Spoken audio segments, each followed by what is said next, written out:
Masuk Islamnya Hamzah dan Umar berperan besar bagi perkembangan Islam selanjutnya. Melalui kedua orang tersebutlah Allah mengembalikan kepercayaan diri kaum muslimin. Keislaman Hamzah, meskipun pada awalnya karena rasa marah atas penindasan yang dilakukan terhadap keluarganya, Muhammad SAW, terbukti sangat bermanfaat dalam menguatkan Islam dan kaum muslimin. Mengenai sebab keislamannya adalah bahwa suatu hari Abu Jahal melewati Rasulullah di Bukit Sofa. Lalu dia menyakiti dan menganiaya beliau. Rasulullah diam saja, tidak berbicara sedikit pun kepadanya. Kemudian dia memukuli tubuh beliau dengan batu di bagian kepala, sehingga memar dan darah mengalir. Selepas itu dia pulang menuju tempat pertemuan kaum Quraisy di sisi Ka'bah dan berbincang dengan mereka.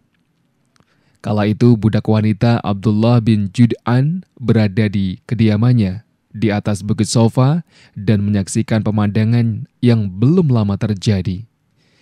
Kebetulan Hamzah datang dari berburu dengan menenteng busur panah.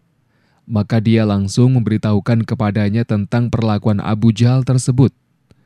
Menyikapi hal itu, sebagai seorang pemuda yang gagah lagi punya harga diri yang tinggi di kalangan suku Quraisy, Hamzah marah berat dan langsung bergegas pergi dan tidak peduli dengan orang yang menegurnya.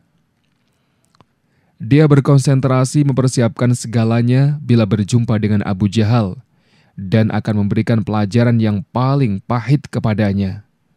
Maka ketika dia masuk Masjidil Haram, dia langsung tegak persis di arah kepala Abu Jahal sembari berkata, "Hai, si hina dina, engkau berani mencaci maki keponakanku, padahal aku sudah memeluk agamanya." Kemudian dia memukulinya dengan gagang busur panah dan membuatnya terluka dan babak belur. Melihat hal itu, sebagian orang-orang dari Bani Makhzum, yakni dari suku Abu Jahal, terpancing emosinya. Demikian pula dengan orang-orang dari Bani Hasim dari suku Hamzah. Abu Jahal melerai dan berkata, "Biarkan Abu Imarah, julukan Hamzah, sebab aku memang telah mencaci maki keponakannya dengan cacian yang amat jelek." Keislaman Hamzah terbukti menjadi sumber kekuatan yang dahsyat bagi Islam dan pengikutnya. Dan dia sendiri dikenal dengan sebutan Singa Allah. Keislaman Umar terjadi 3 hari setelah keislaman Hamzah. Saat itu ia masih berusia 26 tahun. Ia adalah seorang laki-laki yang begitu ditakuti dan disegani. Beliau dikenal sebagai seorang yang temperamental dan memiliki harga diri yang tinggi. Sangat banyak kaum muslimin merasakan beragam penganiayaan yang dilakukannya terhadap mereka. Sebenarnya secara lahiriah apa yang menghinggapi perasaannya sangat kontras antara keharusan menghormati tatanan adat yang telah dibuat oleh nenek moyangnya, kekaguman terhadap mental baja kaum muslimin dalam menghadapi berbagai cobaan demi menjaga akidah mereka, serta timbulnya berbagai keraguan dalam dirinya. Sementara sebagai seorang cendekiawan, dia beranggapan bahwa apa yang disuruh oleh Islam bisa saja lebih agung dan suci dari selainnya. Oleh karena itu begitu memberontak, langsung saja dia berteriak lantang. Demikian yang dikemukakan. Kisah keislaman Umar bermula dari tindakannya pada suatu malam bermalam di luar rumahnya. Lantas dia pergi menuju Masjidil Haram dan masuk ke dalam tirai Ka'bah. Saat itu Nabi tengah berdiri melakukan sholat dan membaca surat Al-Haqqah. Pemandangan itu dimanfaatkan oleh Umar untuk mendengarkannya dengan khusyuk, sehingga membuatnya terkesan dengan susunannya. Dia berkata, "Aku berkata pada diriku, demi Allah ini benar adalah ucapan tukang syair, sebagaimana yang dikatakan oleh orang-orang Quraisy." Kemudian beliau membaca, "Sesungguhnya Al-Quran itu adalah benar-benar wahyu Allah yang diturunkan kepada Rasul yang mulia. dan Al-Quran itu bukanlah perkataan seorang penyair. Sedikit sekali kalian beriman kepadanya. Al-Haqqah ayat 40 hingga 41. Lantas aku berkata pada diriku, ini adalah ucapan tukang tenung. Lalu beliau meneruskan bacaan beliau. Dan bukan pula perkataan tukang tenung. Sedikit sekali kalian mengambil pelajaran darinya. Ia adalah wahyu yang diturunkan dari Rabb semesta alam. Al-Haqqah ayat 42 hingga 43 hingga akhir surat tersebut. Maka ketika itulah Islam memasuki relung hatiku. Inilah awal benih-benih Islam merasuk ke dalam relung hati Umar bin Al-Khattab. Tetapi kulit luar sentimental jahiliyah dan fanatisme terhadap tradisi serta kebanggaan agama nenek moyang justru mengalahkan inti hakikat yang dibisikkan oleh hatinya. Akhirnya, dia tetap giat dalam upayanya melawan Islam tanpa menghiraukan perasaan yang bersemayam di balik kulit luar tersebut. Di antara bukti nyata kekerasan wataknya dan rasa permusuhan yang sudah di luar batas terhadap Rasulullah Shallallahu Alaihi Wasallam adalah saat suatu hari dia keluar sambil menghunus pedang, hendak membunuh beliau. Ketika itu dia bertemu dengan Nu'aim bin Abdullah An-Naham Al-Adawi yang menginformasikan bahwa saudara perempuan dan suaminya telah masuk Islam. Mendengar kabar itu, Umar langsung mengubah haluan menuju rumah saudarinya. Mendengar hal itu, Umar dengan segera berangkat mencari keduanya. Dan saat dia sampai di tengah-tengah mereka, di sana dia menjumpai Habab bin Al-Arad yang membawa sahiifah lembaran Al-Quran bertuliskan Toha dan membacakannya untuk keduanya. Sebab dia secara rutin mendatangi keduanya dan membacakan Al-Quran terhadap keduanya. Tatkala Habab mendengar gerak-gerik Umar, dia menyelinap ke bagian belakang rumah, sedangkan saudara perempuan Umar menutupi sahiifah tersebut. Ketika mendekati rumah, Umar telah mendengar bacaan Habab terhadap mereka berdua. Karenanya, saat dia masuk langsung bertanya, "Apa gerangan suara bisik-bisik yang aku dengar dari kalian?"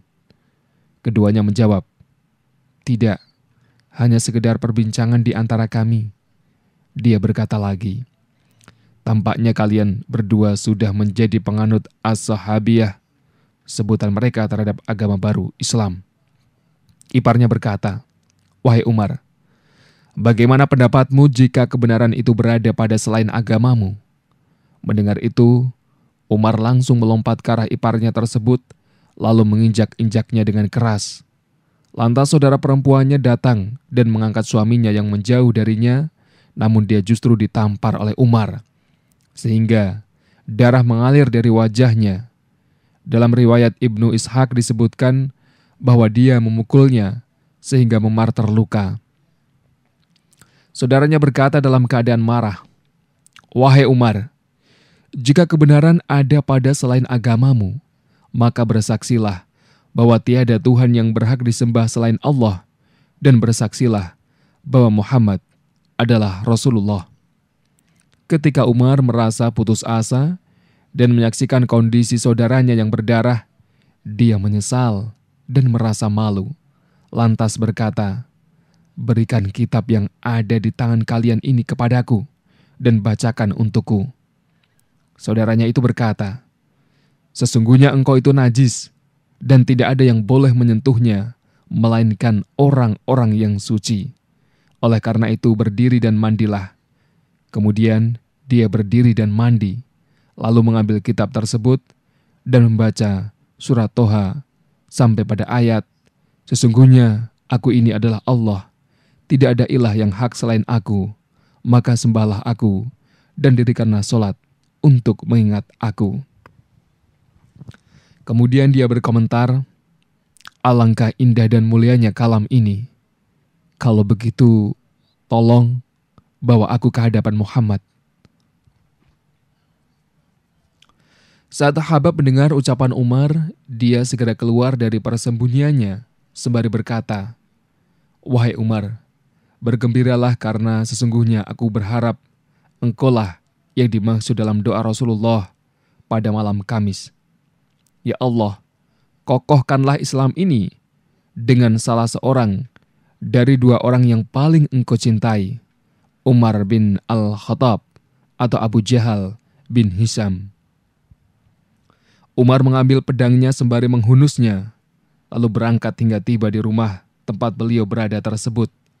Dia mengetuk pintu, lalu seorang penjaga pintu mengintip dari celah-celah pintu tersebut dan melihatnya menghunus pedang. Penjaga tersebut kemudian melaporkan hal itu kepada Rasulullah SAW. Para sahabat yang berjaga bersiaga penuh mengantisipasinya. Gelagat mereka tersebut mengundang tanda tanya Hamzah. Ada apa gerangan dengan kalian? Mereka menjawab, Umar. Dia berkata, bukakan pintu untuknya. Jika dia datang dengan niat baik, kita akan membantunya. Namun, jika dia datang dengan niat jahat, kita akan membunuhnya dengan pedangnya sendiri. Saat itu Rasulullah SAW masih di dalam rumah dan diberitahu tentang Umar. Maka beliau pun keluar menyongsongnya dan menjumpainya di bilik. Beliau memegang baju dan gagang pedangnya, lalu menariknya dengan keras seraya bersabda, tidakkah engkau akan berhenti dari tindakanmu? Wahai Umar, hingga Allah menghinakanmu dan menimpakan bencana sebagaimana yang terjadi terhadap Al-Walid bin Al-Mughirah. Ya Allah, inilah Umar bin Al-Khattab. Ya Allah, kokohkanlah Islam dengan Umar bin Al-Khattab. Umar berkata, aku bersaksi bahwa tiada ilah yang berhak disembah selain Allah dan engkau adalah Rasulullah. Dan dia pun masuk Islam yang disambut dengan pekikan takbir oleh penghuni rumah, sehingga terdengar oleh orang yang berada di dalam masjid. Keislaman Umar memberikan pengaruh yang luar biasa pada situasi kaum muslimin saat itu. Satu ketika Abdullah bin Abbas bertanya kepada Umar, kenapa ia dijuluki Al-Faruq? Umar menjawab, setelah aku masuk Islam, aku bertanya kepada Rasulullah SAW, wahai Rasulullah, bukankah kita berada di atas kebenaran, mati ataupun hidup? Beliau menjawab, tentu saja. Demi yang jiwaku berada di tangannya, sesungguhnya kalian berada di atas kebenaran, mati ataupun hidup. Lalu aku berkata, lantas untuk apa sembunyi-sembunyi? Demi yang telah mengutusmu dengan kebenaran, sungguh kita harus keluar.